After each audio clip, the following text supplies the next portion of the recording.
हमारे चैनल को like, share, comment और सब्सक्राइब ज़रूर करें दोस्तों। बोलिए वराह भगवान की। माता पृथ्वी ने कहा भगवान इससे पहले किसी ने इस मंत्र को जप करके सिद्धि प्राप्त की हो तो बताओ। वराह भगवान कहते हैं हाँ, पहले धर्म नामक महात्मा मनु ने ब्रह्मा जी महाराज से इस मंत्र को प्राप्त किया और इस मंत्र को जप करके पर्वत के शिखर पर जप किया और मेरा प्रत्यक्ष दर्शन प्राप्त किया था। दूसरी घटना है, देवराज इंद्र को दुर्वासा जी महाराज का शाप लग गया। एक कथा दूसरे पुराणों में ऐसे आती है, एक दिन दुर्वासा जी महाराज भगवती का दर्शन करने के लिए गए और वहाँ दुर्वासा जी को प्रसादी के रूप में माला प्राप्त हुई। बहुत सुंदर, बहुत दिव्य पुष्पों की माला। मन में बड़े मगन होकर के उस पुष्पमाला को कंठ में धारण किए दुर्वासा जी महाराज भगवान नाम जपते हुए चले आ रहे थे। मार्ग में इंद्र मिल गए।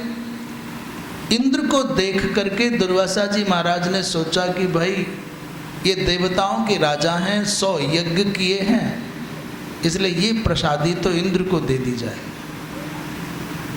मन में भाव आया, अपनी माला देवराज इंद्र को अर्पित कर दी। राजन लो, देवेश्वर लो, ये प्रसादी है। इंद्र के मन में आ गया कि महात्मा अपनी पहनी हुई माला कहीं और से लाए हैं, अपने गले में से उतार करके मुझको दे रहे हैं। बस बहुत विचार किए बिना वो माला ली और अपने ऐरावत हाथी के सर पर डाल दी।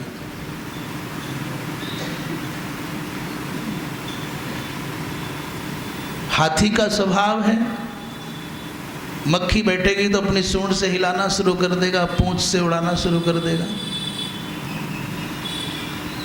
उसको लगा कुछ आके पड़ा है, इसलिए तुरंत अपनी सूंड से उस माला को हटाया ऐरावत ने और जमीन पर पटक करके पैर से रगड़ दिया। दुर्वासा जी महाराज को बड़ा क्रोध आया। अरे दुरात्मा, तुमने भगवती की प्रसादी का तिरस्कार किया है, इसका आदर नहीं कर पाए, अपात्र हो तुम, जाओ स्वर्ग से भ्रष्ट हो जाओ, अब तुम देवराज नहीं रह सकोगे। दुर्वासा जैसे दुर्धर्ष महात्मा का शाप लगा, सद्य इंद्र आभाहीन, कांतिहीन हो गए, पदभ्रष्ट हो गए। भगवान कहते हैं कि पदभ्रष्ट होने के बाद, स्वर्ग भ्रष्ट होने के बाद इंद्र इसी मंत्र के बल से पुनः स्वर्ग के राजा बने। तीसरा उदाहरण है, तीसरा दृष्टांत बता रहे हैं। सर्पों के स्वामी अनंत मन शेषनाग जी महाराज इस मंत्र को प्राप्त करके श्वेतद्वीप में इस मंत्र का जप करने के लिए, अनुष्ठान करने के लिए, साधना करने के लिए गए और जब साधना संपन्न हो गई तो वहाँ से शक्ति संपन्न होकर के आए और तब जाके उनको पृथ्वी का धारण करने की सामर्थ्य प्राप्त हुई। इस संसार में जो भी व्यक्ति है धरे, अपनी अभिलाषाओं को पूर्ण करना चाहेगा, उसको इस मंत्र का अवलंबन करके ही आगे बढ़ना होगा। बोलिए वराह भगवान की। वराह भगवान कहते हैं, पूर्व एक वैवस्वत मनवंतर की कथा है। उस समय वायुदेव ने तपस्या की और स्वामी पुष्करणी तीर्थ पर भगवान विष्णु प्रसन्न होकर के प्रकट हो गए।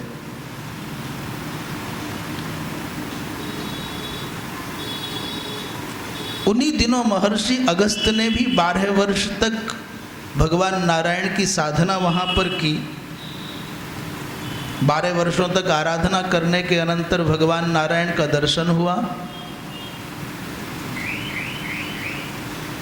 अगस्त जी महाराज से पूछा भगवान ने, भाई वरम वरय भद्रंते, आपका कल्याण हो, वर मांगो। श्री अगस्त जी महाराज ने कहा, प्रभु ये जो वेंकटाचलम पर्वत है, ये गिरिराज है, यहाँ पर जो स्वामी पुष्करणी नाम का पावन तीर्थ है, आप जगत के कल्याण के लिए प्रत्यक्ष रूप से यहाँ विराजमान रहो, यहाँ उपस्थित रहो। हे नारायण, हे विष्णु, सर्वजन कल्याणाय भवान अत्रीव सर्वदा भव। और भगवान नारायण ने तथास्तु कह दिया। तब से लेकर के भगवान विष्णु वेंकटाचलम के इस पावन तीर्थ में भक्तों का कल्याण करने के लिए प्रत्यक्ष विराजमान रहते हैं। भगवान ने तथास्तु कह करके वचन दिया।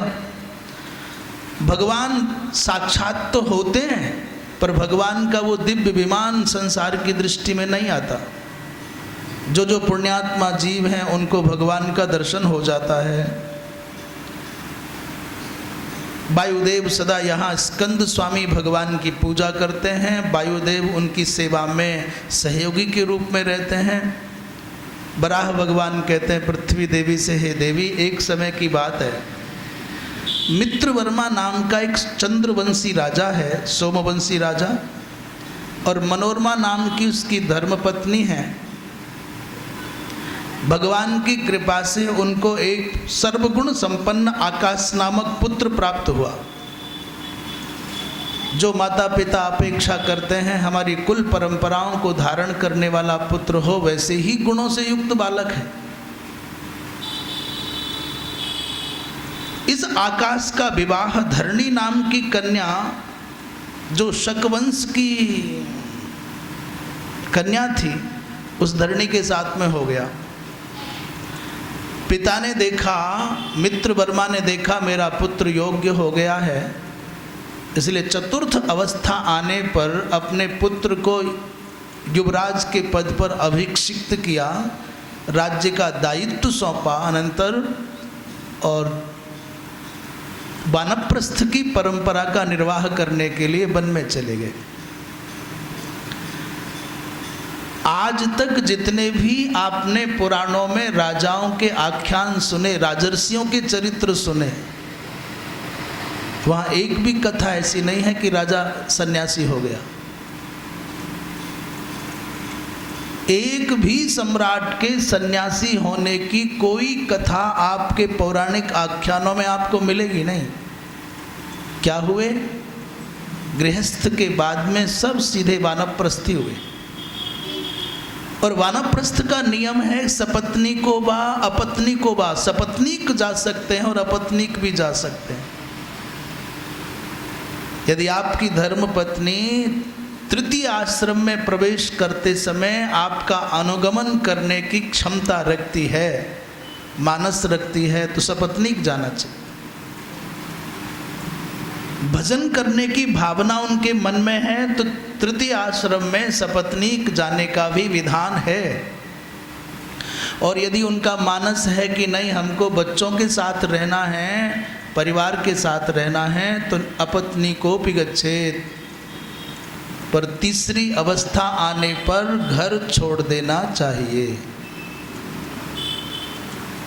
जिन्होंने नहीं छोड़ा था उन्होंने पछतावा महसूस किया। भवन बसत भा चौथपन।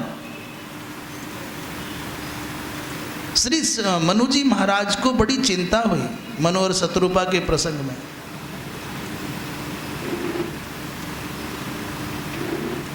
मेरा जीवन भगवान का भजन किए बिना निकल गया, चौथी अवस्था आ गई। भयउन विषय विराग। चतुर्थ अवस्था आने तक भी मन से विषयों से विरक्ति नहीं हुई।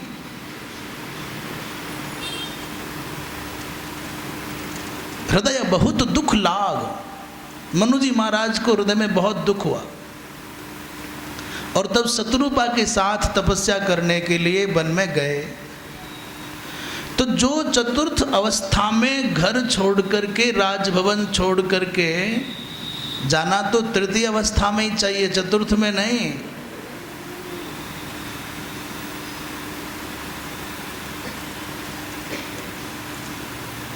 शास्त्र कहते हैं कलयुग में सामान्यतया अवस्था मनुष्य की 100 वर्ष मान लें तो 25 वर्ष तक अर्जन करो विद्या का, ज्ञान का।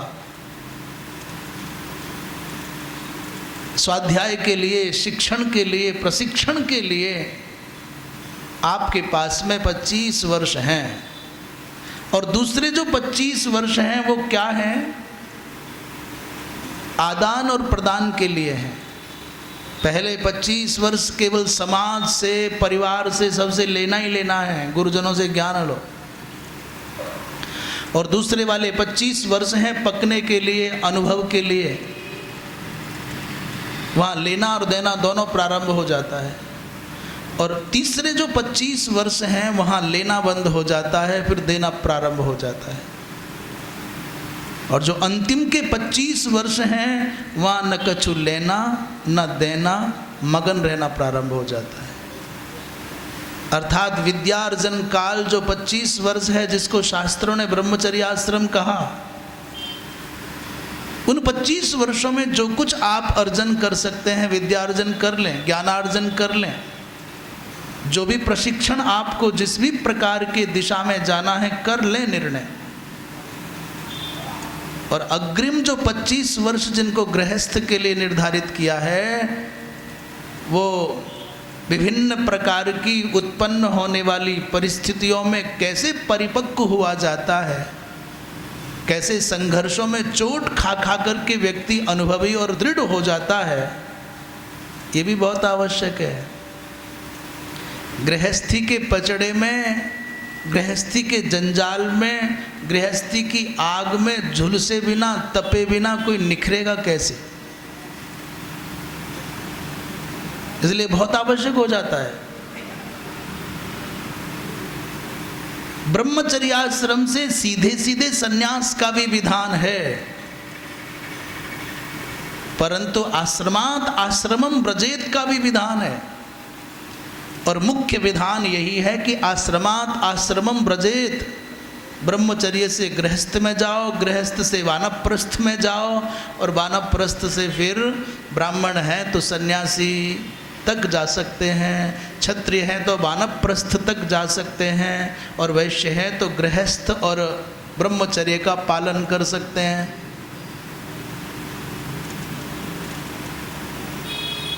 इसलिए दूसरी अवस्था लेने और देने दोनों की है, आदान और प्रदान है। जो सीखा है उसको सिखाओ, जो लेते रहे हो उसको पितृ ऋण के रूप में अथवा ऋषि ऋण के रूप में और देव ऋण के रूप में उसको चुकाओ, ये दूसरी अवस्था है। और जब तीसरी अवस्था प्रारंभ हो जाए तो फिर लेना बंद कर दो,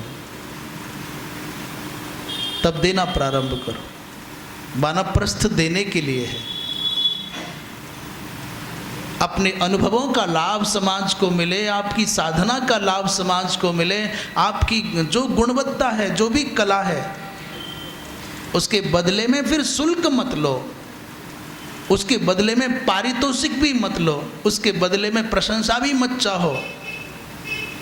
तीसरी अवस्था प्रारंभ होने पर समाज से पारिश्रमिक, पारितोषिक और प्रशंसात्मक कुछ भी नहीं लेना है। श्रेय लेने की वृत्ति भी त्याग देनी चाहिए। और जो व्यक्ति तीसरी अवस्था में पारिश्रमिक, पारितोषिक और ये प्रशंसा और श्रेय लेना छोड़ देगा, उसी की चौथी अवस्था परिपूर्ण होगी, परिपक्व होगी। वही वास्तव में सन्यास का स्वाद ले पाएगा, सन्यास का लाभ उठा पाएगा। सन्यास का तात्पर्य है सम्यक रूप से न्यास, इसलिए वहाँ पर लेन देन दोनों बंद है। इसलिए सन्यासी को शिष्य बनाना, सन्यासी को प्रवचन करना, सन्यासी को पात्र, धातु के पात्र रखना, सन्यासी को फिर दक्षिणा लेना, ये सब वर्जित हो जाता है। क्योंकि न वहाँ लेना है न वहाँ देना है। अग्नि से भी, अग्नि भी नहीं स्पर्श करना है।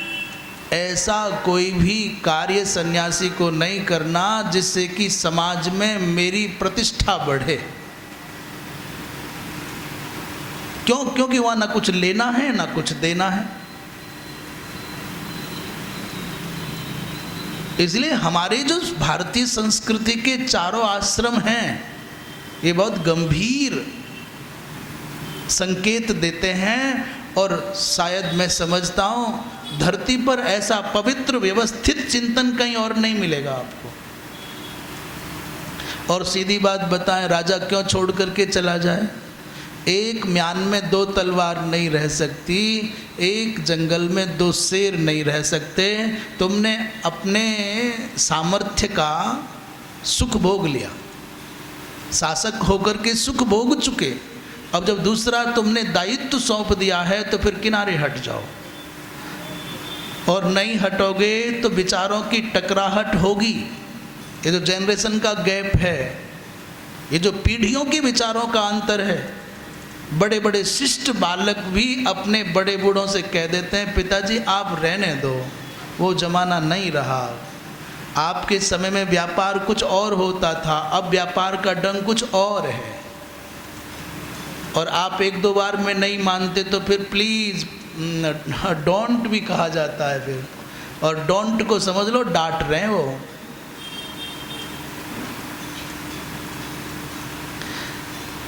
इसलिए बिना पूछे परामर्श देना नहीं चाहिए बड़े बूढ़ों को। राजा इसलिए छोड़ करके जाते थे कि सत्ता का जो प्रभाव है वो व्यक्ति को मतवाला बना देता है। हनक हाथ में, अधिकार हाथ में आता है तो फिर व्यक्ति फिर कुछ नहीं देखता है। इसलिए जिसके हाथ में सत्ता हो उससे थोड़ा किनारा कर लेना चाहिए। बोली वृंदावन बिहारी लाल की। ये जो मित्र वर्मा हैं अपने पुत्र को योग्य जान करके उसके हाथों में प्रजा के पालन का दायित्व सौंप करके वेंकटाचलम में तपस्या करने के लिए चले गए। बड़े भाव से ये राजा आकाश प्रजा का संरक्षण भी करते हैं, प्रजा का पोषण भी करते हैं, अपनी वंश परंपरा के अनुसार मर्यादाओं का पालन भी करते हैं। एक दिन की बात है, आरणी नदी के किनारे पर महाराज ने सोचा कि यज्ञ करते हैं, पृथ्वी का शोधन करना चाहिए। शल्य आदि के ज्ञान के लिए पृथ्वी का शोधन करने हेतु उन्होंने स्वर्ण का हल चलाया। जिस भूमि पर यज्ञ करना होता है उस भूमि पर पहले स्वर्ण का हल चलाया जाता था।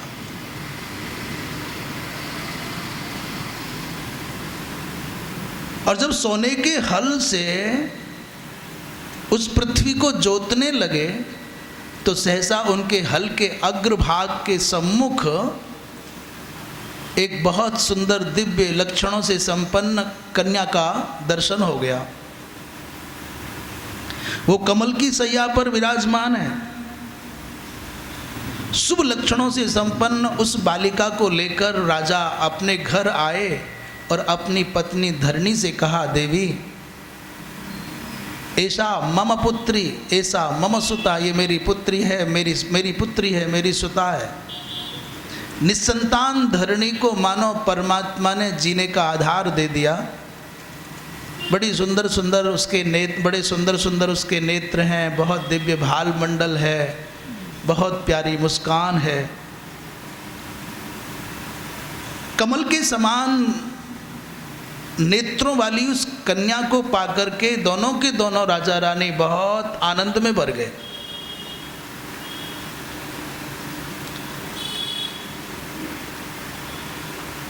इसका नाम पद्मा रख दिया, पद्मिनी अथवा पद्मा।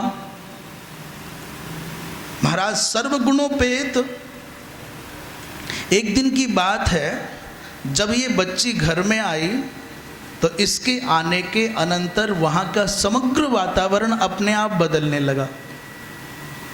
बहुत वर्षों की प्रतीक्षा करते करते धरणी अपने मन में हार गई थी कि अब मैं माँ बन पाऊंगी, परंतु भगवत कृपा से इस पद्मा के, पद्मिनी के आते ही एक ऐसा सौभाग्य का अवसर आया कि धरणी को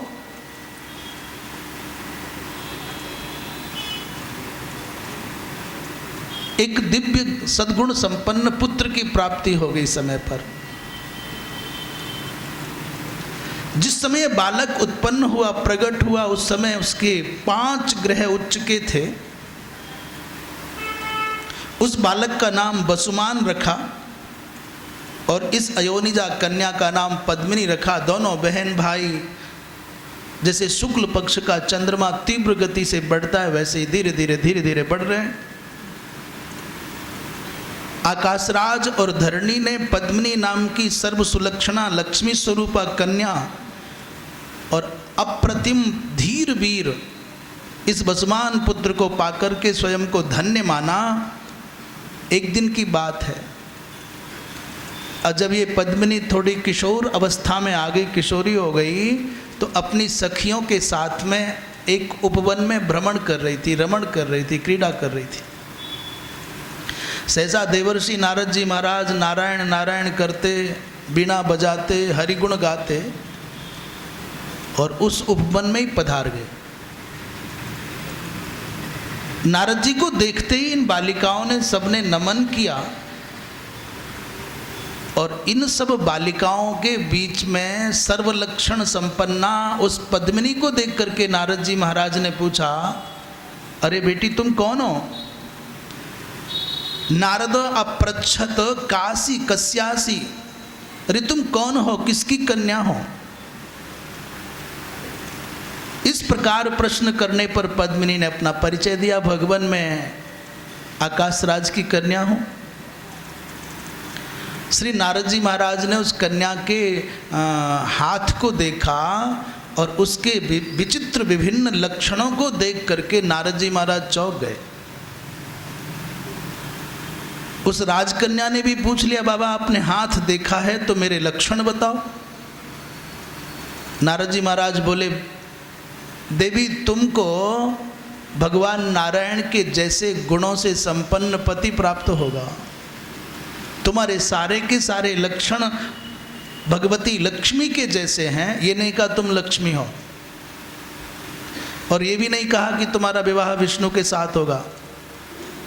तुम्हारे लक्षण सब लक्ष्मी के जैसे हैं, उन्हीं के समान तुम दिखती हो, और साक्षात नारायण के गुणों जैसे गुण वाले व्यक्तित्व के साथ तुम्हारा विवाह होगा। ये बात कह करके नारद जी महाराज तो चले गए।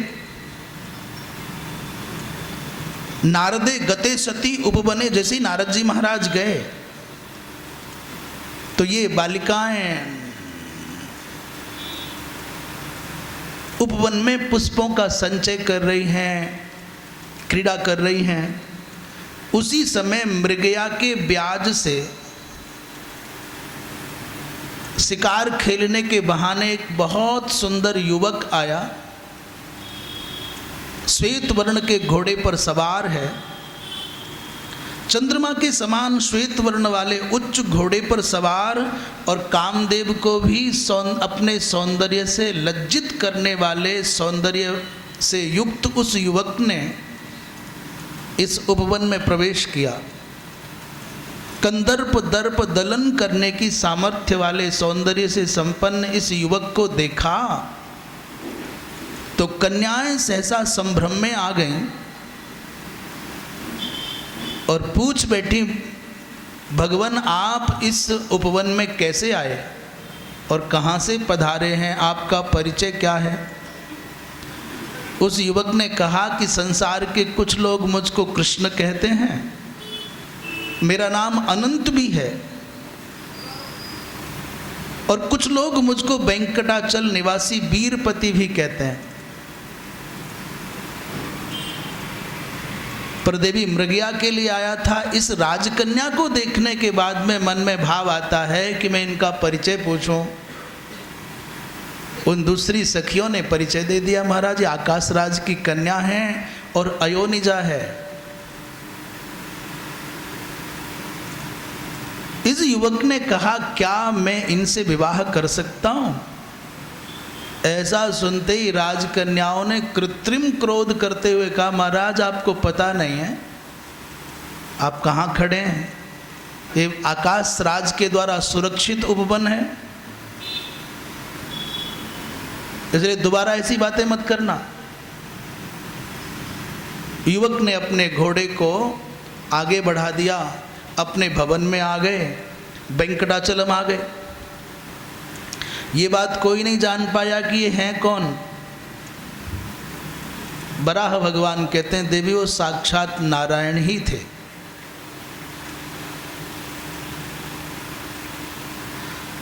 और आप आश्चर्य मानोगे, हम अनेक बार ये बात कह चुके हैं, जहाँ जहाँ नारद पहुँचते हैं वहाँ वहाँ पीछे पीछे भगवान पहुँच जाते हैं।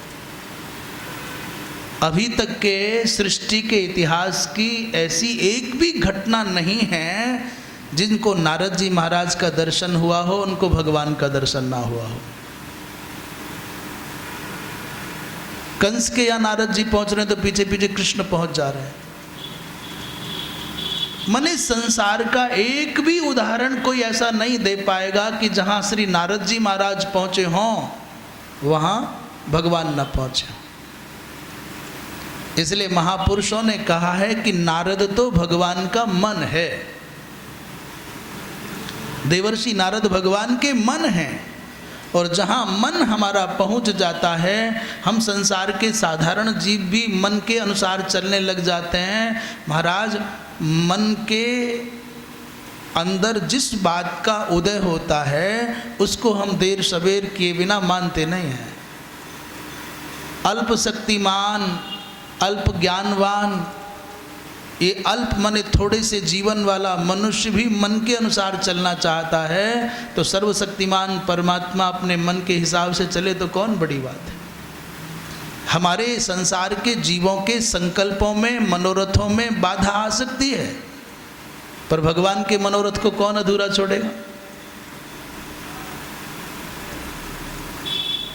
भगवान वेंकटाचलम पर गए, परंतु मन में आज कुछ कुछ उदासी है। मध्याह्न का समय हो गया। बकुल मालिका नाम की सेविका है भगवान की। उन्होंने कहा भगवान मध्याह्न का समय हो गया है, प्रसादी तैयार है, पा लीजिए। परंतु भगवान ने कुछ उत्तर नहीं दिया। नेत्र बंद करके शांत मुद्रा में बैठे हैं। बकुल मालिका ने कहा भगवान आज तो लगता है कोई विशेष चिंता है।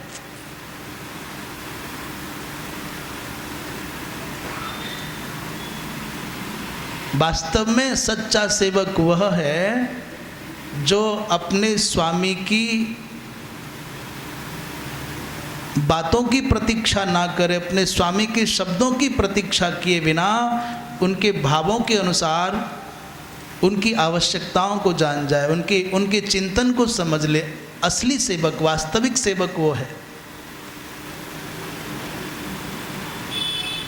बाबा तुलसीदास जी महाराज ने एक चौपाई में इसका संकेत किया है।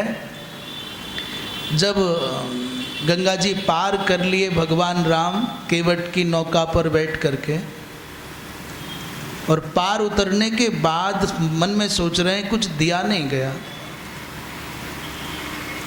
और दूं तो कहाँ से, मेरे पास कुछ हो भी तो सही। तो सिय पिय हिय की जाननी हारी। क्या पिय हिय की सिय जाननी हारी। पिय माने पतिदेव के, हिय माने हृदय की भावनाओं को जानने वाली सीता जी ने क्या किया, बोले मणि मुद्री मन मुदित उतारी। अपनी उंगलियों में जो मणि की मुद्रिका है वो राम श्री राघवेंद्र के मानस को जान करके, मनोभावों को समझ करके, बिना कुछ विलंब किए एक ही पल में मणि की मुद्रिका निकाल करके प्रभु के पास पहुंचा दी। प्रभु लो। कहना नहीं पड़ा कुछ देना है, कुछ है नहीं, जरा सीधा दो तो सही, मांगना नहीं पड़ा। प्रेम का तात्पर्य, सेवा का तात्पर्य, समर्पण का तात्पर्य मन की भावनाओं को समझ करके तदनुरूप आचरण करना।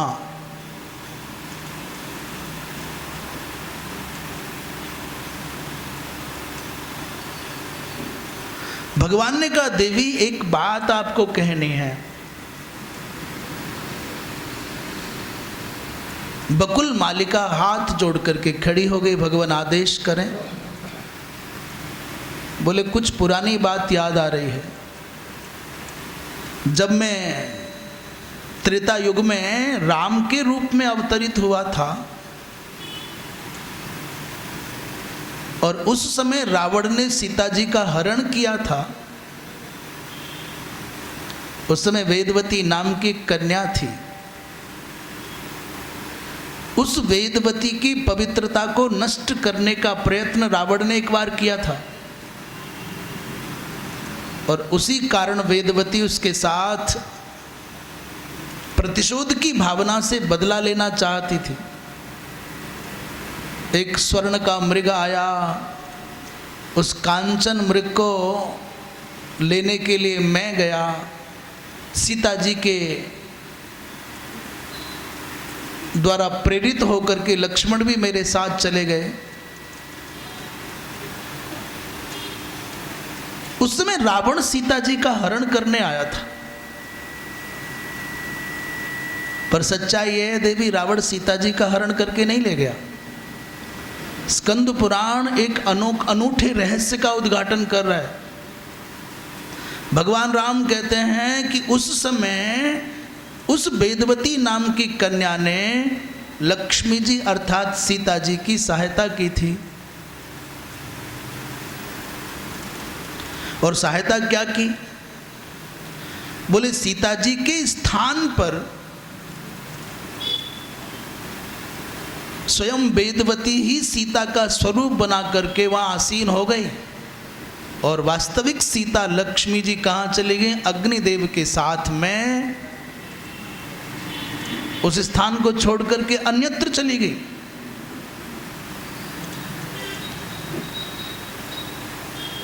अग्निदेव ने रावण की उस चेष्टा को जाना था, इसलिए सीता जी को अपने साथ पाताल में ले गए और अपनी पत्नी स्वाहा के सानिध्य में सीता जी को छोड़ दिया। सीता जी पाताल में हैं और स्वाहा की सन्निधि में हैं और वेदवती ने सीता जी का स्वरूप धारण करके कुटिया में प्रवेश कर लिया। रामचरितमानसकार जिस बात को कह रहे हैं कि तुम पावक महु करहु निवासा, तुम पावक मह करहु निवासा और जब लगी करो, हाँ आगे बोलो, जब लगी करो निशाचर नासा। ये जो संकेत रूप में रामचरितमानसकार कह रहे हैं कि तुम पावक में निवास करो। पावक है पवित्रता, पावयति सर्वानिति पावकः। अग्नि पवित्रता का प्रतीक है, शुद्धता का प्रतीक है।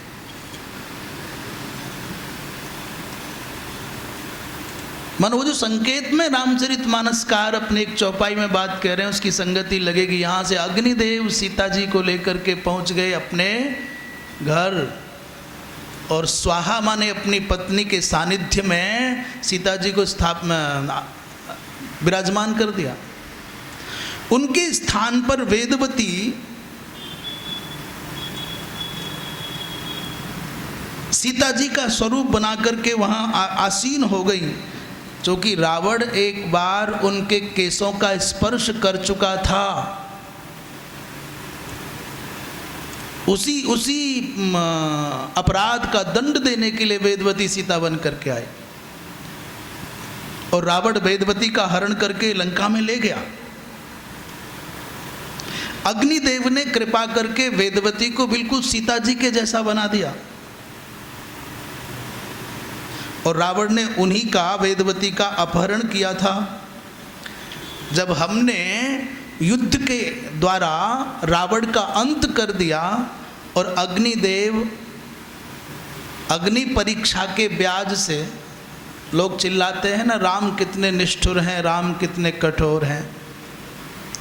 भगवान राम के, वैसे भगवान कृष्ण पर तो उंगली उठाने वाले लोगों की मात्रा कुछ ज़्यादा है, पर जो सिर फिरे लोग हैं उन्होंने छोड़ा राम को भी नहीं है। पूरी ताकत लगाई अपनी बुद्धि के घोड़े जितना दौड़ा सकते थे दौड़ाए, और राम के ऊपर भी उन्होंने प्रश्न चिन्ह लगाए। नंबर 1, सीता को राम ने तब त्यागा जब सबसे अधिक एक स्त्री को अपने पति के सहयोग की सहारे की आवश्यकता होती है।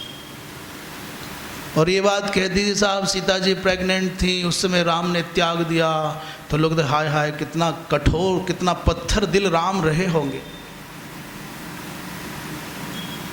पूरी ताकत लगा करके बुद्धि के घोड़े दौड़ाए, तमाम तरह के कुतर्कों को इकट्ठा करके लाए।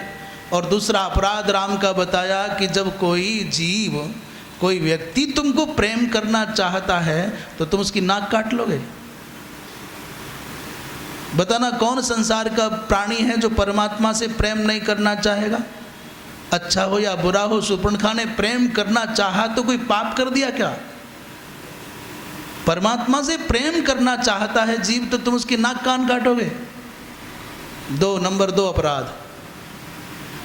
नंबर 3 अपराध ढूंढ करके लाते हैं कि राम ने, बेचारी सीता ने जिस राम के लिए कितने आंसू गिराए, कृष तनु शीस जटा एक बेणी, शरीर कमजोर हो गया, बालों की सिमट करके एक जटा बन गई उलझ करके। जिस सीता ने रावण की ओर आंख उठा करके नहीं देखा, उस सीता को पवित्र जानते हुए भी संसार के भय से भीरू बन करके राम ने अग्नि परीक्षा देने को मजबूर किया। किसी पुरुष से तो कोई अग्नि परीक्षा नहीं मांगता, एक स्त्री से अग्नि परीक्षा क्यों मांगी जाती है? जब देखोगे तब नारी को सताओ, ऐसे ऐसा कह करके राम जी के ऊपर आक्षेप लगाया, जैसे किसी मनुष्य को देख रहे हैं, जैसे किसी साधारण मानव के साथ में सोचते हैं वैसा। और सबसे बड़ा एक और अपराध है राम का। बेचारा तपस्या कर रहा था शंबूक, उस तपस्या करते हुए शंबूक को राम ने मारा क्यों? पूरी ताकत लगा करके सारी दुनिया के नास्तिकों ने, सनातन धर्मद्रोहियों ने भगवान राम पर 4 आरोप लगाए, और उन्हीं धर्मद्रोहियों के बरगलाने पर आकर के कुछ बेचारे भोले भाले लोग भी उस प्रश्न उठाने लग गए। ये फिक्स है सब, ये सेटिंग है सबकी सब। कहीं दूर किसी कोने से कुछ लोग वैचारिक आक्रमण करते हैं, विचारों का आक्रमण करते हैं, शब्दों का आक्रमण करते हैं, भोले लोग उसमें फंस जाते हैं। भगवान राम के जैसा व्यक्तित्व, उनके जैसा अनुशासित जीवन, उनके जैसा त्यागपूर्ण जीवन, उनके जैसा संयमित जीवन सारी सृष्टि के इतिहास में कहीं और नहीं मिलेगा। हम भगवान हैं इस दृष्टि से विचार करें तो अन्य अवतारों पर चिंतन कर लेना, और यदि साधारण मानव मानते हैं तो भी तुम सारी दुनिया के सब मनुष्यों के व्यक्तित्व पर विचार कर लेना।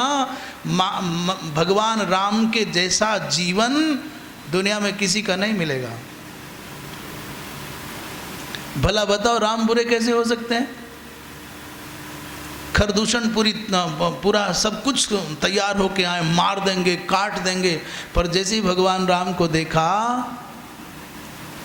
तो खरदूषण की भी बुद्धि बदल गई। दूसरे की तो बात क्या कहे महाराज, शूर्पणखा का मन बदल गया।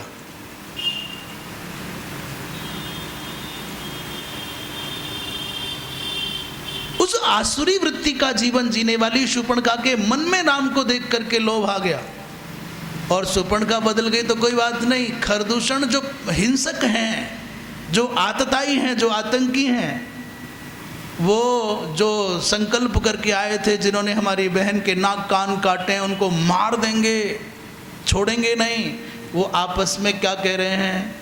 बोले यद्यपि भगिनी कीन्ह कुरूपा, यद्यपि इसने हमारी बहन को कुरूप किया है, पर बध लायक नहीं, ये बध के लायक नहीं है। पुरुष अनूपा, ये अनुपम पुरुष है। भगवान राघवेंद्र के सौंदर्य को देख करके व्यवहार नहीं किया, अभी स्वभाव नहीं जाना, केवल और केवल स्वरूप को देखा, स्वभाव को नहीं जाना। और क्या कह रहे हैं? बध लायक नहीं पुरुष अनुपा। ये अनुपम है, ये मारने योग्य नहीं है। मारीच जैसा व्यक्ति जिन राम के प्रति धारणा रखता है कि रामो विग्रहवान धर्म देवानाम इव वासवः, भगवान राम तो साक्षात धर्म की मूर्ति है। किसी महात्मा ने बात नहीं कही, किसी राम भक्त अयोध्या के निवासी ने बात नहीं कही, ये बात कही है मारीच ने, जो रावण का मामा लगता है।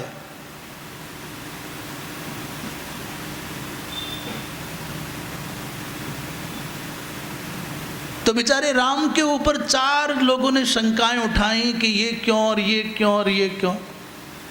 उनमें से एक शंका तो धराशायी हो जा रही है। स्कंद पुराण कहता है कि भगवान नारायण वेंकटाचलम पर बैठ करके एकांत में कह रहे हैं कि जब मैं राम बन करके आया तब रावण सीता का हरण करके नहीं ले गया था,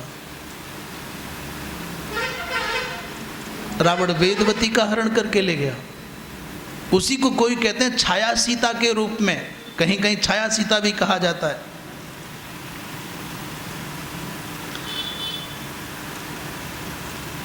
बोले वृंदावन बिहारी लाल की।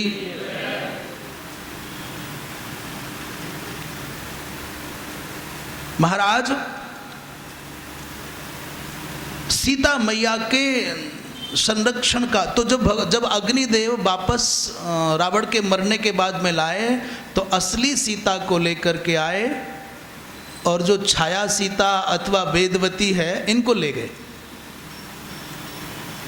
उस समय सीता जी ने आकर के कहा था, अग्निदेव और सीता दोनों ने, देवी मुझसे कहा था, सीता जी ने कहा, मम प्रीति करी नित्यम इयं वेदवती विभो तस्मात् परम भागवती देवैनाम वरय प्रभो।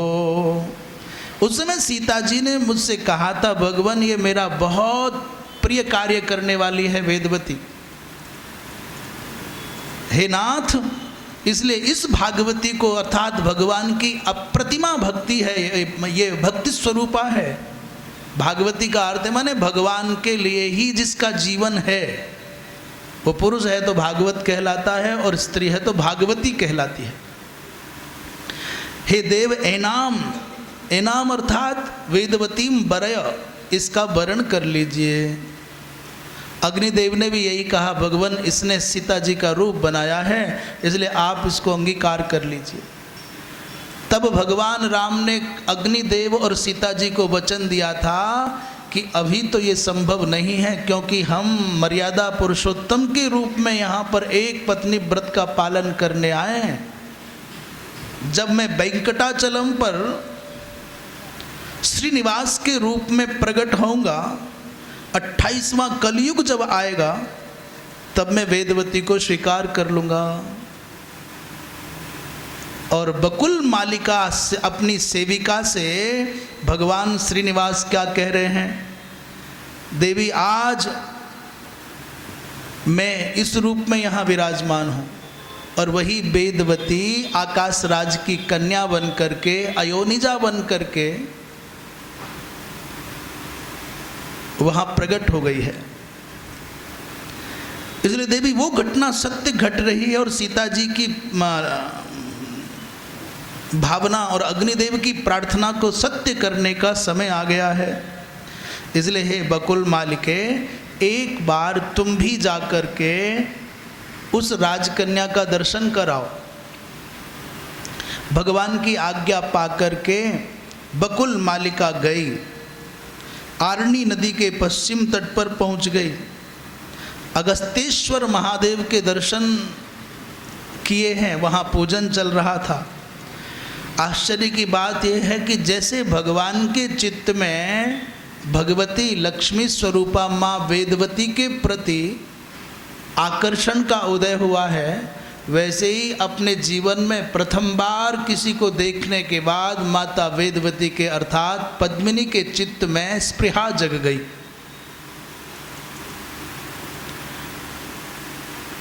बहुत लोगों ने समझाया, उनसे पूछा कि समस्या क्या है, परंतु उत्तर कोई कुछ नहीं दे पाता है। माता ने पूछा, बेटी तुम्हारे चित्त में कोई बात हो तो बताओ। तो वेदवती ने अर्थात पद्मिनी ने कहा, माँ संसार में किसी के भी प्रति मेरे मन में कोई रंच मात्र भी आकर्षण नहीं हुआ, न है और न हो सकता है। माँ मैं शपथ पूर्वक प्रतिज्ञा करके कहती हूँ, मेरे मन में संसार की कोई लालसा नहीं है। पर माँ यदि तुम कुछ कर सकती हो तो ऐसा करो जिससे कि भगवान नारायण की प्राप्ति मुझको हो जाए। वेदवती ने भगवान को पति के रूप में प्राप्त करने के लिए 4 जन्म लिए और प्रतिज्ञा और संकल्प एक ही था कि मेरा विवाह होगा तो भगवान नारायण के साथ।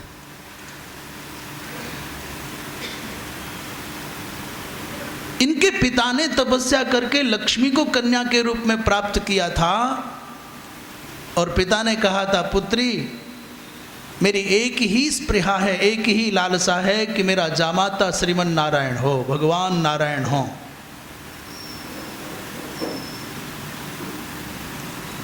तब से लेकर के वेदवती निरंतर साधना करती रही, शरीर छोड़ती रही। तो वो कहती है, माँ इस संसार के किसी भी आकर्षण के प्रति मेरे चित्त में कोई भाव उदय नहीं होता। मुझे तो केवल भगवान नारायण तस्मिन नेव मम प्रीति ही, उन भगवान से ही मेरा प्रेम है और तत्प्राप्तिम कांक्षते मनः, भगवान को ही मेरा मन चाहता है, उसी को प्राप्त करना चाहता है। स्मरामि श्यामलम विष्णुम वदामि हरिरच्युतम, में हरि अच्युत ये नाम का उच्चारण करते हूँ और सांवले सलोने भगवान नारायण को ही पति के रूप में प्राप्त करना चाहती हूँ। तेनैव मातः जीवामि, उनकी प्राप्ति होने पर ही मेरा जीवन सुरक्षित रह सकता है। और तद योगे चित्यताम, आप ऐसा कोई योग साधे कि माँ उनकी प्राप्ति हो जाए। भाई माँ बेचारी क्या करे, संसार का कोई और साधन हो तो जुटाया जाए, भगवान को कौन लाए। माँ ने कहा, तू लक्षण तो बता कि उनके लक्षण कैसे हैं। तो यहाँ इस बहाने से पद्मावती ने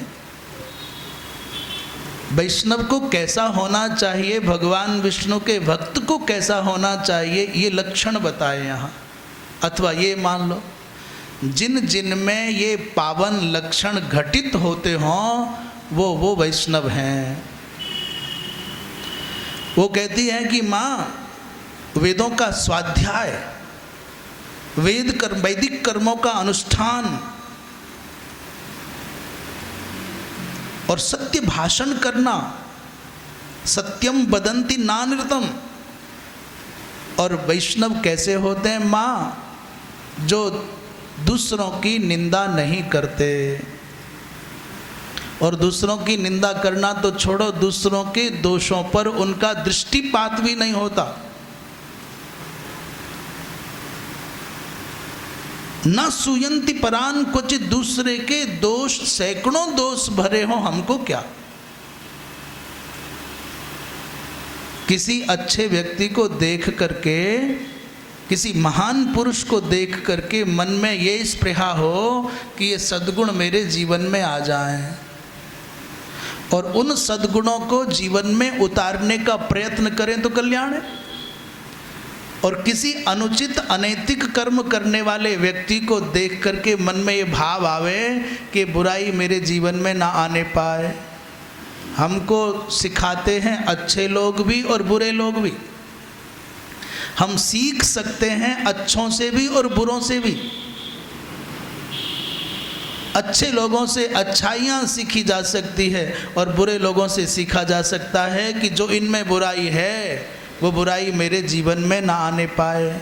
चाहे माँ हो, चाहे पिता हो, चाहे गुरु हो, चाहे संत हो, चाहे मित्र हो, चाहे भाई हो।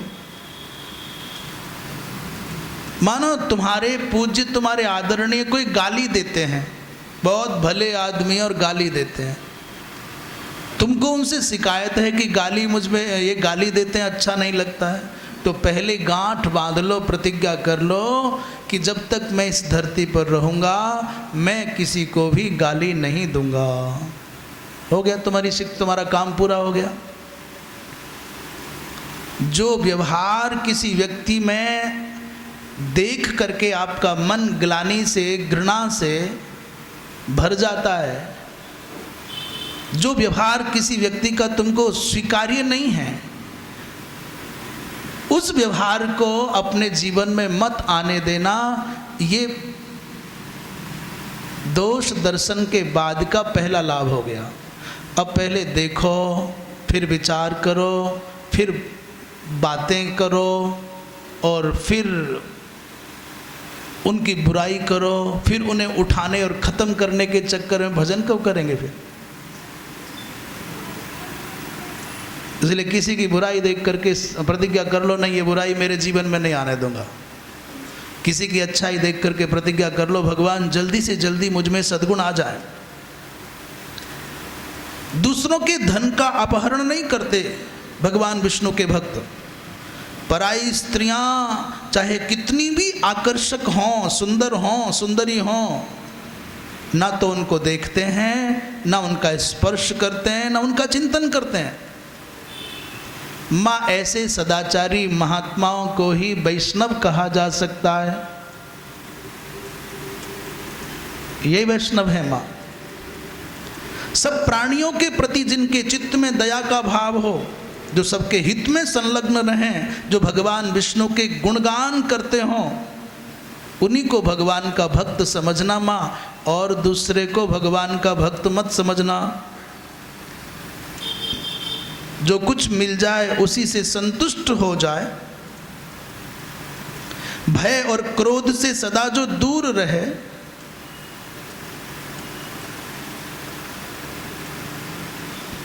माँ ऐसे ही भक्तों को परमात्मा की प्राप्ति होती है। माँ सच बताऊं, मेरा मन तो ऐसे ही भगवान के भक्तों से और ऐसे भक्तों के द्वारा परमाराध्य जो परमात्मा है उनसे मिलने का करता है। मुझे कोई संसारी जीव नहीं चाहिए। बोली वृंदावन बिहारी लाल की। माँ कहती बेटी ऐसे संत अत्यंत दुर्लभ और ऐसे अखंड अखिल कोटि ब्रह्मांड नायक परमात्मा को पाने के लिए कैसे करें बेटा? भगवान विष्णु कैसे प्रसन्न होंगे? तो उन्होंने क्या किया, जैसा समझ में आता है व्यक्ति, अपने पतिदेव से कहा महाराज ऐसा ऐसा है। तो उन्होंने कहा ठीक है, बुलाओ वैदिक ब्राह्मणों को और अगस्तेश्वर महादेव पर अखंड अभिषेक चलने दो। महाराज वहाँ पूजा की तैयारियां प्रारंभ हो गई, अभिषेक चलने लगा। और इधर की एक घटना बड़ी विचित्र हो गई कि इधर तो ये चल रहा था और उधर तब तक बकुल मालिका आ गई और अगस्तेश्वर महादेव के मंदिर में पूजा की तैयारियां करने के लिए पद्मिनी की सखियां पहुंच गई। इस नए से चेहरे को देख करके सबने घेर लिया, भाई तुम कौन हो, कहाँ से आई हो, इतना सुंदर घोड़ा है, लगता है तुम तो कोई देवी हो, देवलोक से आई हो। उन्होंने कहा हाँ मैं वेंकटाचलम से आई हूँ और मुझे पद्मिनी की माता धरणी से मिलना है। तुम लोग कौन हो? उन्होंने कहा साहब हम तो उसकी सखियां हैं और उसी के लिए हम पूजा की तैयारियां कर। बोले क्यों, पूजा क्यों करानी पड़ रही है? तो जो माताएं होती हैं आपस में, इनके पास में छिपाने के लिए कुछ नहीं होता और एक मंत्र के साथ में ये अपनी पूरी बात बता दी है। देखो बहन किसी को बताना मत। ये तमगा, ये टैग होता है, ये जरूर होगा, देख बताना मत किसी को।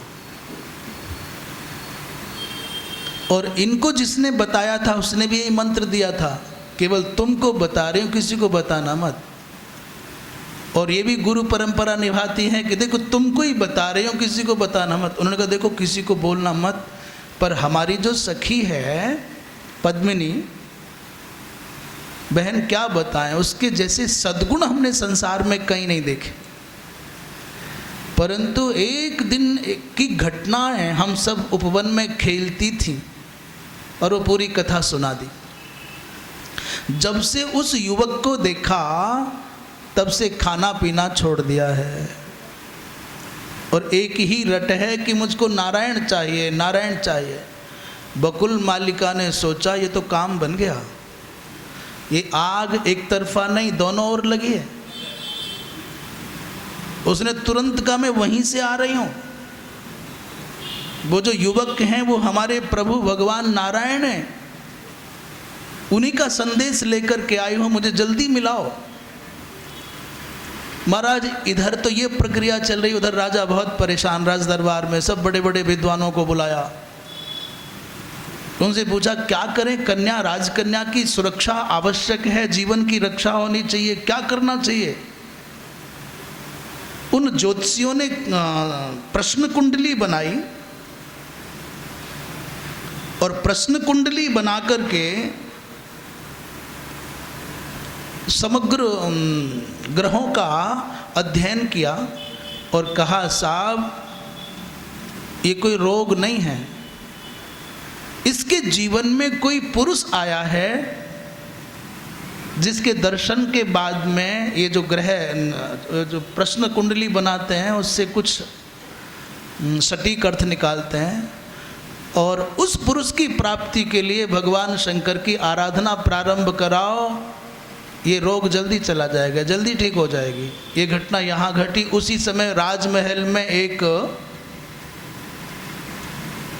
जो आभीर कन्या होती है वो आभीर पुलिंदिनी आ गई और उसने गले गली में शोर मचाया कि देखो मैं भूत भविष्य वर्तमान का सबका भविष्य बता देती हूँ, सबका भाग्य का लेखा बता देती हूँ।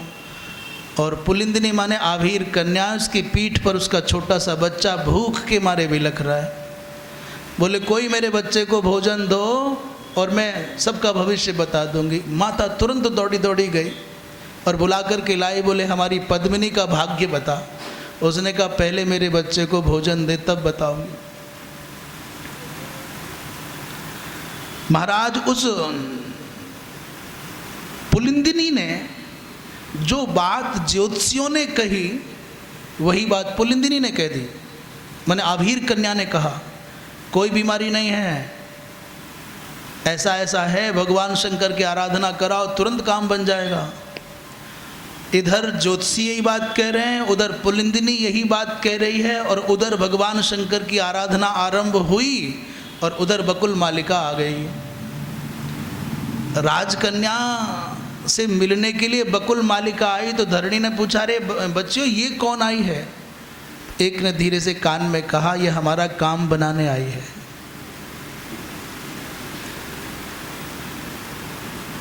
राजभवन में बुलाकर के बकुल मालिका को मैया ने बिठाया है और माता के कान में बकुल मालिका ने जो संदेश था वो सीधे सीधे सुना दिया। वो भगवान नारायण है और तुम्हारी पुत्री कोई साधारण राजकन्या नहीं है। तो धरणी ने कहा बहन ये तो हम समझते ही हैं कि साधारण नहीं है, वो तो धरा की पुत्री है, वो अयोनिजा है और इसके लक्षणों में कहीं भी मानवीयता का दर्शन नहीं होता, कहीं मनुष्य के जैसे लक्षण नहीं हैं। जल्दी से महारानी ने महाराज को बताया, महाराज ने तुरंत उत्सव मनाना प्रारंभ कर दिया। ये तो आनंद हो गया। सबसे पहले विश्वकर्मा को बुलाया गया, राजभवन सजाया जाने लगा और चंद्रदेव को कहा प्रभु आप भगवान के अनुरूप भोजन की व्यवस्था आप संभालेंगे।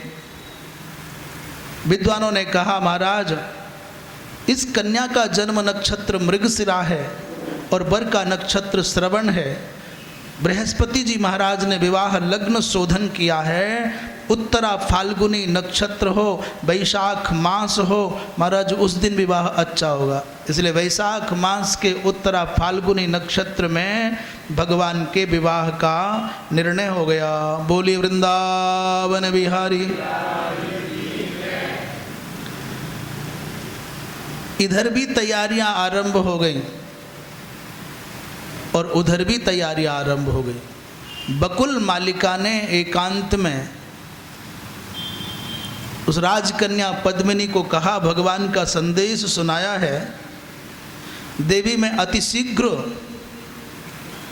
अपनी एक पुष्पमाला भी दी थी, वो पुष्पमाला अर्पित करके बकुल मालिका के माध्यम से भगवान ने कहा मैं अति शीघ्र विवाह करने के लिए आऊँगा अवश्य। ऐसा कह करके भगवान का संदेश दे करके जब बकुल मालिका जाने लगी तो माता पद्मिनी ने अपने यहाँ से सुक को, एक तोता को संदेश वाहक दूत बना करके भेजा है और इस दूत ने भगवान के पास जाकर के अपना संदेश दिया। भगवान श्रीमन नारायण ने भगवती लक्ष्मी को वेंकटाचलम पर कहा, देवी विवाह की सब तैयारियां संपन्न कराओ। ततो देवाधिदेवोपि लक्ष्मी माहूय भामिनीम आज्ञापयस्व स्वसखी ही रमे कार्यम कुरु प्रिय। लक्ष्मी जी के निर्देशन में सब विवाह की तैयारियां वेंकटाचलम पर भी आरंभ हो गईं और यहाँ राजभवन में भी आरंभ हो गई। भगवान हरि का श्रृंगार आदि होने लगा, स्नान कराना, उबटन करना, आकाश गंगा तीर्थ में भगवान को बड़े विधिवत स्वर्ण कलशों से स्नान कराया गया। भगवान नारायण ने स्वयं दर्पण लेकर के ऊर्ध्वपुंड्र अपने आप किया। नगाड़े बजने लग गए, सब देवता आ गए, ब्रह्मा जी महाराज, भगवान शिव आ गए और बारात लेकर के भगवान आए। ऐरावत पर बैठ करके पद्मिनी ने नगर की परिक्रमा की, हाथी पर बैठ करके, और भगवान नारायण गरुड़ पर बैठ करके आए। दोनों का पूर्व निर्धारित स्थान पर मिलन हुआ।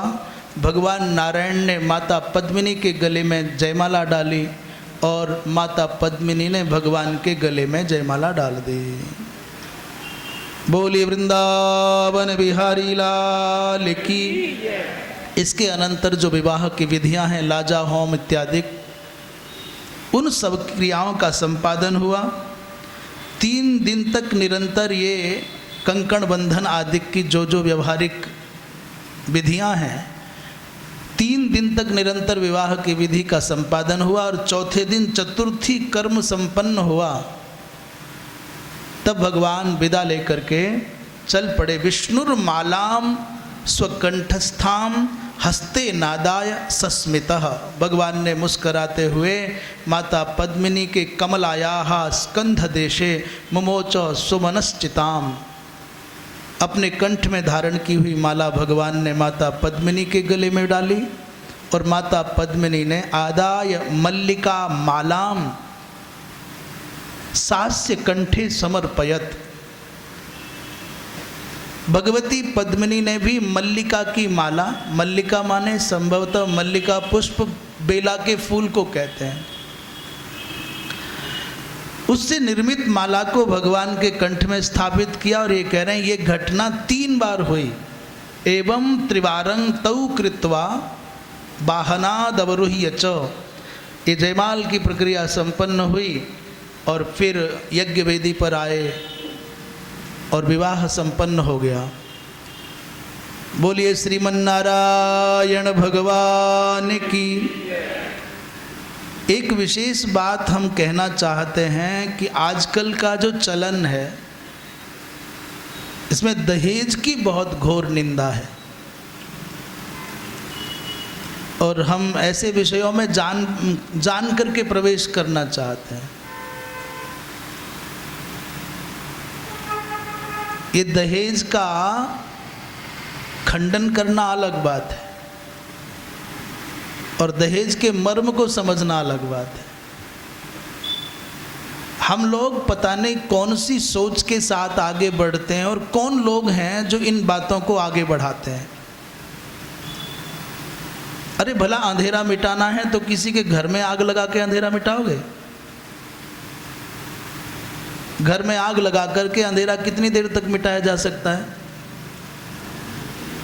किसी अपराध को खत्म करने के लिए किसी विधि का खंडन करने का औचित्य क्या है? यदि निषेध करना है, विरोध करना है, तो उस मन के नंगे और मन के भूखे और मन के दरिद्र व्यक्ति को दंड दो, निषेध करो। जो दहेज मांगता है, दहेज मांगना अपराध है, दहेज देना अपराध नहीं है। हर हर महादेव। हमारी बात को खूब खुले मन से समझना, कहना क्या चाहते हैं। दहेज मांगना तो है ही, दहेज मांगने की वृत्ति भी मन में आती है कि मेरे बेटे का विवाह हो, ये मिले, तो ये समझ लेना कि तुम्हारे मन के अंदर दरिद्रता बैठी है, वो चाहती है कुछ मिले। क्या चाहते हो? जो व्यक्ति अपने प्राणों का पोषण करता है कन्या के रूप में, अपने हृदय का टुकड़ा निकाल करके आपको देता है कन्या के रूप में, और एक ऐसा व्यक्ति दे रहा है जो बदले में कुछ नहीं मांगेगा, ऑल इन वन बन करके कपड़े वो धोएगी, बर्तन वो साफ करेगी, घर को वो संभालेगी, हिसाब किताब वो रखेगी। दुनिया रविवार को छुट्टी मनाती है, उसके लिए रविवार डबल ड्यूटी हो जाएगा, ओवर हो जाएगा। और तुम क्या दोगे बदले में? तिरस्कार, उपेक्षा, अपमान और पीड़ा। रोटी, कपड़ा, मकान तो वहाँ भी मिलता था ना जहाँ वो थी। तुम केवल रोटी, कपड़ा, मकान के रूप में बंधुआ मजदूर मांगते हो क्या? एक ऐसा व्यक्ति जो अपने सर्वस्व के द्वारा तुम्हारे घर को उपवन बनाने को आई है, उसके साथ में रुपया, सोना, चांदी और जमीन मांगते हो, लज्जा नहीं आती? दहेज मांगने की प्रवृत्ति यदि आ गई मन में तो दरिद्रता तुम्हारे अंदर है। और साहब याद रखना, जो लक्ष्मी ऋण लेकर के आती है ना, जो अपने पिता के सर पर कर्जा करके तुम्हारे घर में लक्ष्मी प्रवेश करेगी, उसका नाम है ऋण लक्ष्मी। और जो ऋण लक्ष्मी आएगी वो तुम्हारा भट्टा बिठा देगी। समधि शब्द का अर्थ है समान धी, समान विचारधारा, समान स्तर। जिनके साथ में तुम्हारा संबंध बनता है, उन दोनों को बैठ करके ये विचार करना चाहिए, भैया अब के बाद में तुम्हारी प्रतिष्ठा मेरी प्रतिष्ठा, तुम्हारा यश मेरा यश, तुम्हारा दुख मेरा दुख। इसलिए हम दोनों मिलकर के इस उत्सव को, इस संबंध को, संस्कार को समाज के सामने एक आदर्श रूप में प्रस्तुत करेंगे। घबराओ मत, कर्जा नहीं लेना भैया। जो सक्षम है उस सक्षम व्यक्ति को दूसरा वाला यदि आर्थिक रूप से उतना सक्षम न हो तो संबल देना चाहिए, सहारा देना चाहिए। विवाह का मतलब दो सेनाओं का टकराना नहीं है कि लड़का वाले यहाँ अकड़ करके पहुँच जाए, ये नहीं किया, वो नहीं किया, ये नहीं दिया, वो नहीं दिया। अपितु लड़के वाले लड़की वालों के यहाँ पहुँचें और उनको ये अनुभव कराएं कि हम तुम्हारी प्रतिष्ठा बढ़ाने आए हैं, तुम्हारा हाथ बटाने आए हैं, तुम्हारे हाथ काटने नहीं आए हैं, तुम्हारा सर झुकाने नहीं आए हैं। हम हाथ बटाने आए हैं, हाथ काटने नहीं आए। हम तुम्हारा सर गौरव से, गरिमा से, प्रतिष्ठा से ऊंचा करने आए हैं, तुम्हारा सर झुकाने नहीं आए हैं, तुम्हारी पगड़ी चरणों में गिराने नहीं आए हैं। ये अनुभव करावे।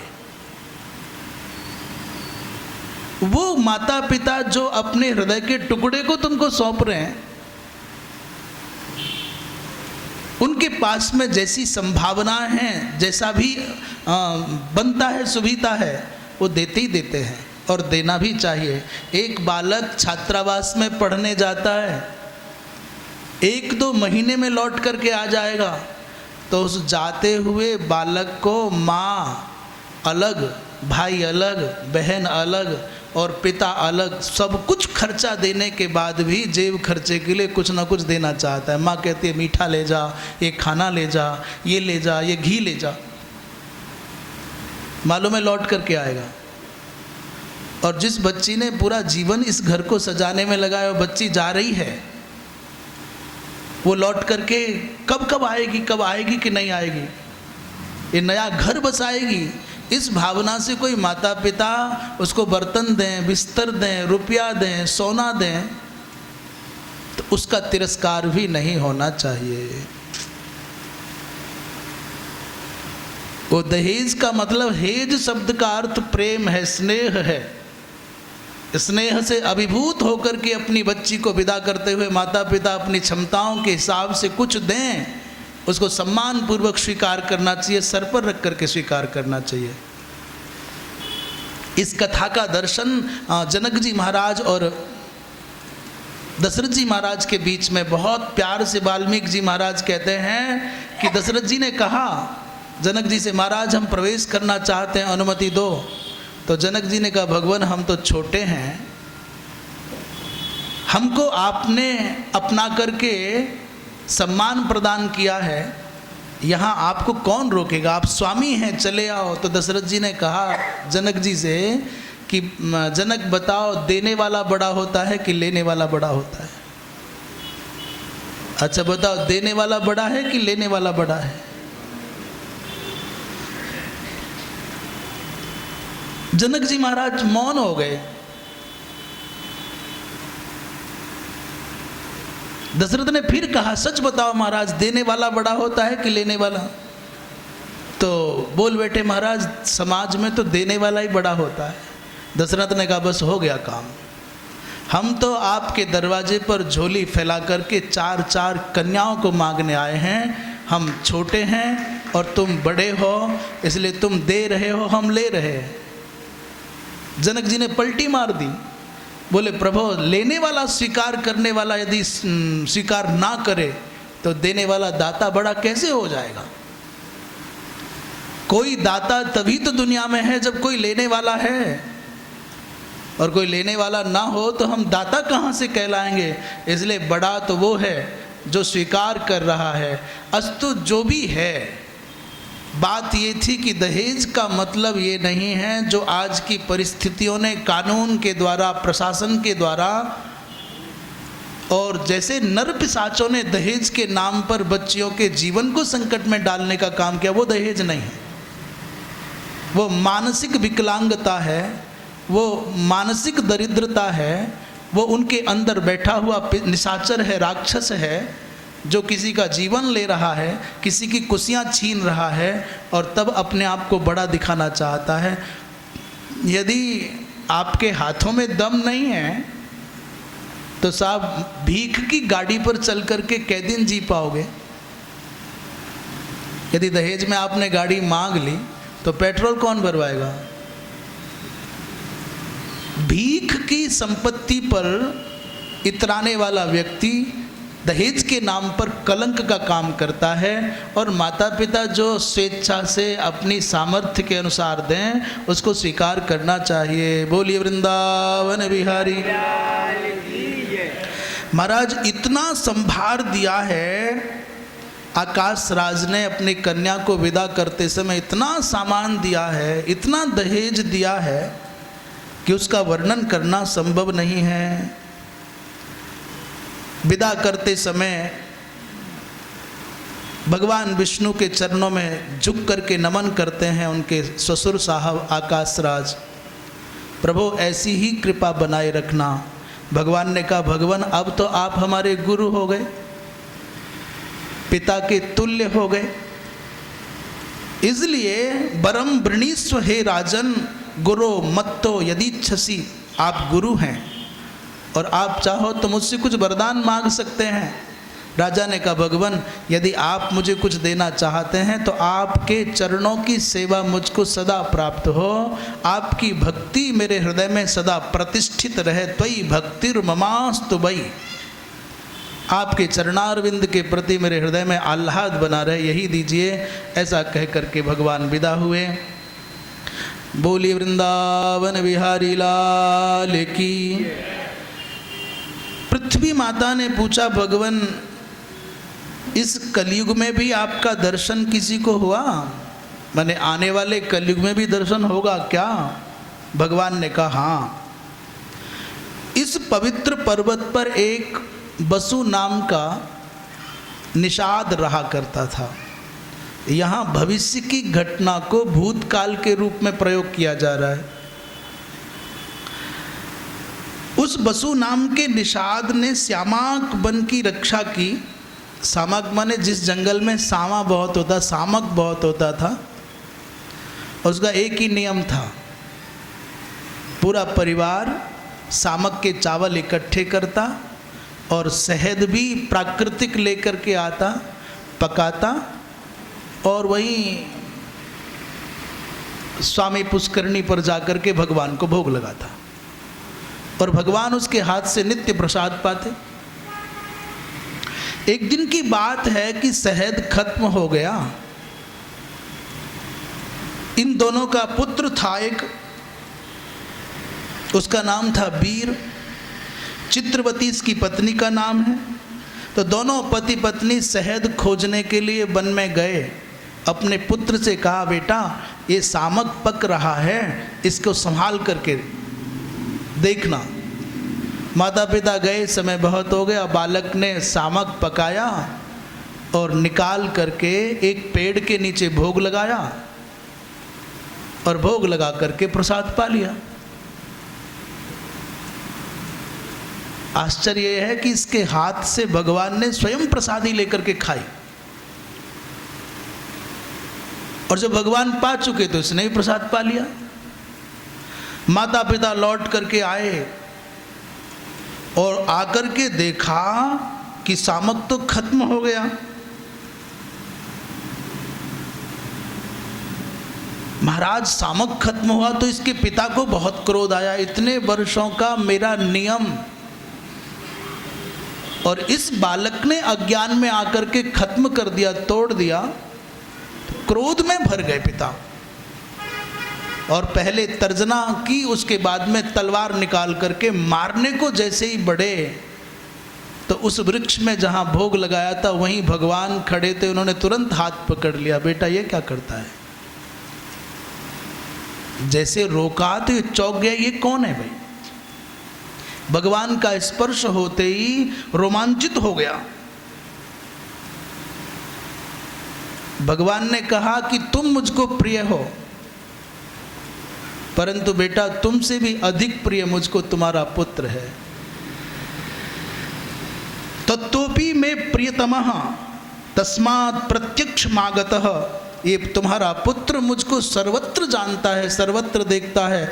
तुम तो केवल स्वामी पुष्करणी पर मेरा दर्शन करते हो, तुम तो मानते हो कि भगवान केवल वही है, पर तुम्हारे इस पुत्र ने मेरी सत्ता को सर्वत्र मान करके मुझको भोग लगाया और मैंने प्रसाद पाया है, इसलिए ये मारने योग्य नहीं है। 5 वर्ष की अवस्था में इस बालक ने मुझको प्राप्त कर लिया है, इसलिए वत्स तुम धन्य हो। बोलिए वृंदावन विहारी लाल की। महाराज शूद्र वर्ण के एक रंगदास नामक भक्त ने भगवान के लिए मंडप बनाया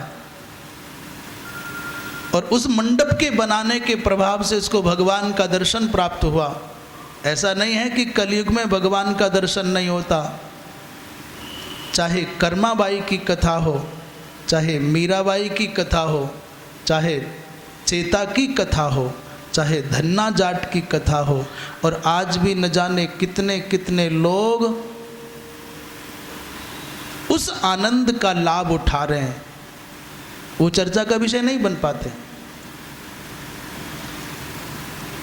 आज भी भगवान को भोग लगाते हैं तो मुख पर लगाया गया वो प्रसाद गायब होता है। भगवान को भोग लगाने के लिए जिस हृदय की आवश्यकता है वो हृदय होना चाहिए। भगवान तो प्रसाद पाने के लिए तैयार है, भगवान तो दर्शन देने के लिए सदा उद्यत हैं, पर जिन नेत्रों से भगवान के दर्शन हो सकते हों उन नेत्रों की आवश्यकता है। वो दृष्टि जब प्राप्त हो जाएगी, वो मन की निर्मलता जब प्राप्त हो जाएगी, तो भगवान कोई दूर थोड़े ही हैं कि जो देखने के लिए दूर जाना पड़ेगा और परिश्रम करना पड़ेगा। मन की निर्मलता हुई, तुरंत भगवान का दर्शन हो जाएगा। शेष प्रसंग अब भगवत कृपा से कल होगा। पूर्णमदः पूर्णमिदं पूर्णात् पूर्णमुदच्यते पूर्णस्य पूर्णमादाय पूर्णमेवावशिष्यते। सर्वे भवन्तु सुखिनः, सर्वे सन्तु निरामयाः, सर्वे भद्राणि पश्यन्तु, मा कश्चित् दुःखभाग् भवेत्। बोलिए वृंदावन बिहारी लाल। Hello hello. हर हर महादेव। आप सभी सज्जन आरती के लिए खड़े हो जाइए, तैयारी हो रही है।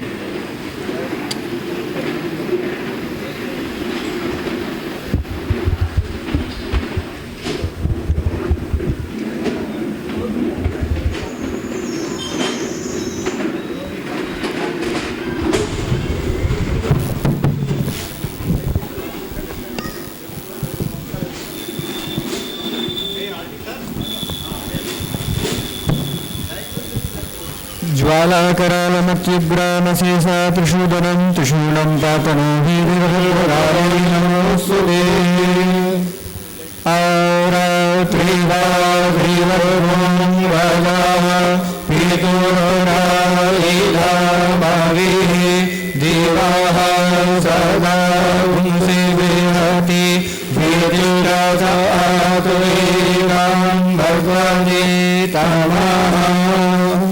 जय शिव ओंकारा भोले हर शिव ओंकारा ब्रह्मा विष्णु सदा शिव भोले भोलेनाथ शिव सर्वांगी बम हर हर हर महादेव एकानन चतुरानन पंचानन राजे भोले पंचानन राजे हंसासन गरुड़ासन हंसासन गरुड़ासन भूषवान साजे बम हर हर हर महादेव।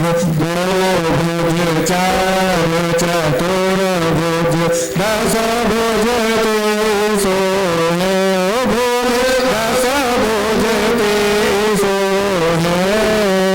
तीनों रूप निरखता शंकर जी का रूप निरखता त्रिभुवन जन मोह बम हर हर हर महादेव। अक्षमाला वनमाला गुणमाला धारियो भोले गुणमाला धारी। चंदन मृग मद चंदा चंदन मृग मद चंदा भारे शुभकारी बम हर हर हर महादेव। श्वेतांबर पीतांबर बालांबर अंगे भोले बालांबर अंगे। सनकादिक ब्रह्मादिक सनकादिक ब्रह्मादिक भूतादिक संगे बम हर हर हर महादेव। परमध्य सुरमंडल चक्र त्रिशूल धरता हो बोले चक्र त्रिशूल धरता जग करता जग हरता सुख करता दुख हरता जग पालन करता बम हर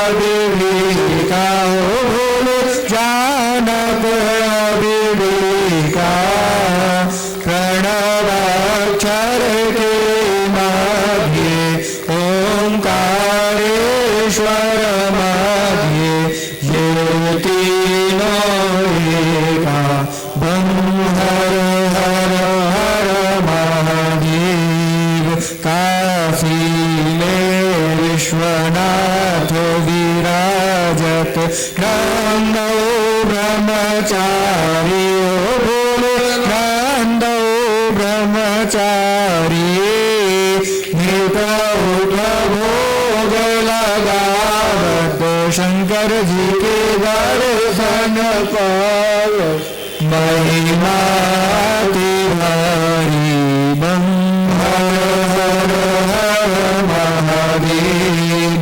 त्रिगुणमय स्वामी जी की आरती जो कोई नर गावे हो भोले प्रेम सहित गावे कहत शिवानंद स्वामी मन भजत हरे हर स्वामी मन वांछित फल गावे बम हर हर हर महादेव जय शिव ओंकारा भोले भज शिव ओंकारा ब्रह्मा विष्णु सदा शिव बोले भोलेनाथ महाशिव करुणांगीकारा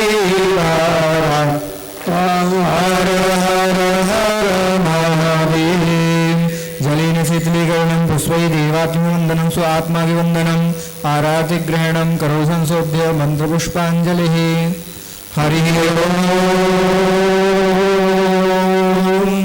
जलेन जयन्तरीवास्तानि धर्माणि प्रधान्यासन्नदेहातं महिमानः सर्वं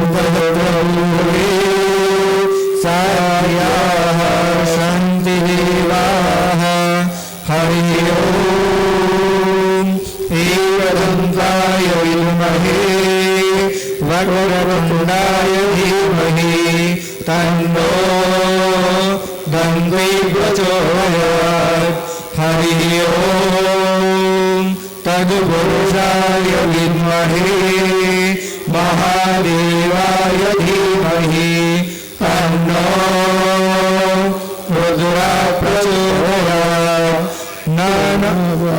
शिवन्तिकामुकुलचम्पकपाठराब्जै पुण्यागजादिकरवीरलसालपुष्पै बिल्वप्रवालतुलसीदलमञ्जरीः त्वां पूजयामि जगदीश्वर मे प्रसीद नमः पुष्पाणि यथाकालभवानि च पुष्पाञ्जलिर्मया परमेश्वर भूर्भुवस्सुभाय स्कंद पुराणाय नमः चरण कमले मंत्र पुष्पांजलिं समर्पयामि।